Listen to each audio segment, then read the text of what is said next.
ওসমান হাদিকে হত্যার প্রতিবাদে কমলগঞ্জ জামাতের বিশাল মিছিল। মৌলভীবাজার ৪ কমলগঞ্জ শ্রীমঙ্গল সংসদীয় আসনের জামাত মনোনীত সংসদ সদস্য পদপ্রার্থী অ্যাডভোকেট আব্দুর রবের নেতৃত্বে ওসমান শরীফ হাদি হত্যার প্রতিবাদে কমলগঞ্জে বিশাল প্রতিবাদী মিছিল ও সমাবেশ অনুষ্ঠিত হয়েছে। আজ শুক্রবার ২৯ ডিসেম্বর সকাল ৮টার দিকে উপজেলা চৌমুহনী থেকে মিছিলটি শুরু হয়। মিছিলটি কমলগঞ্জ থানার সামনে দিয়ে প্রদক্ষিণ করে বানগঞ্জ চৌমুহনীতে গিয়ে এক সমাবেশের মাধ্যমে সমাপ্ত হয়।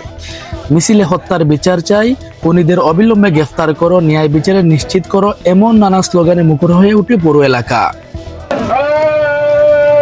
সমাবেশে প্রধান অতিথি হিসেবে বক্তব্য রাখেন মৌলভীবাজার ৪ কমলগঞ্জ শ্রীমঙ্গল সংসদীয় আসনের জামাত মনোনীত সংসদ সদস্য পদপ্রার্থী অ্যাডভোকেট আব্দুর রব।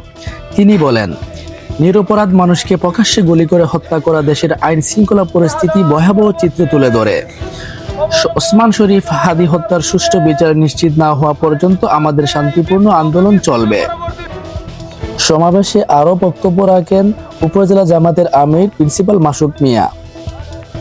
এ সময় উপস্থিত ছিলেন কমলগঞ্জ উপজেলা জামাতের সেক্রেটারি অ্যাডভোকেট কামরুল ইসলাম, নায়েবে আমির আমিরুল ইসলাম, কয়সরপুর জামাতের সভাপতি আব্দুল হাই, উপজেলা যুব বিভাগের সভাপতি জুবায়ের আহমদ, সদর ইউনিয়ন জামাতের সভাপতি আবাদুর রহমান, উপজেলা শিবিরের সভাপতি সাদিকুর রহমান সহ বিভিন্ন শাখার নেতাকর্মীরা।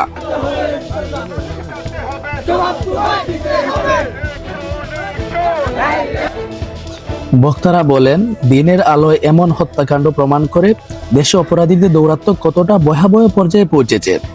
অবিলম্বে হত্যাকারীদের শনাক্ত করে গ্রেফতার দৃষ্টান্তমূলক শাস্তির দাবি জানান তারা। শান্তিপূর্ণভাবে আয়োজিত এই মিছিল ও সমাবেশ বিপুল সংখ্যক সাধারণ মানুষ অংশ নেন। কর্মসূচিকে কেন্দ্র করে এলাকায় অতিরিক্ত আইন শৃঙ্খলা রক্ষাকারী বাহিনী মোতায়েন করা হয়। মৌলভীবাজার ৪ কমলগঞ্জ শ্রীমঙ্গল সংসদীয় আসনের জামাত মনোনীত সংসদ সদস্য পদপ্রার্থী অ্যাডভোকেট আব্দুর রব তিনি বলেন, দিনের আলোয় জুমার নামাজের পর রিস্কায় বসে একজন মানুষকে গুলি করে হত্যা, এটা শুধু একজন ব্যক্তিকে হত্যা নয়, এটা পুরো জাতির বিবেককে হত্যা। ওসমান শরীফ হাদির রক্তের দায় রাষ্ট্রকে নিতেই হবে। হত্যাকারীদের অবিলম্বে গ্রেফতার এবং দৃষ্টান্তমূলক শাস্তি নিশ্চিত না হলে এই রাজপথ ছাড়বে না জনগণ।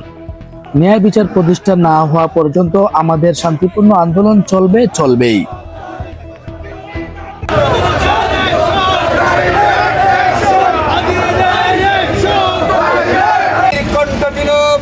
ভারতের বিরুদ্ধে হাদির কণ্ঠ ছিল, আধিপত্যবাদের বিরুদ্ধে হাদির কণ্ঠ ছিল, দুর্নীতির বিরুদ্ধে।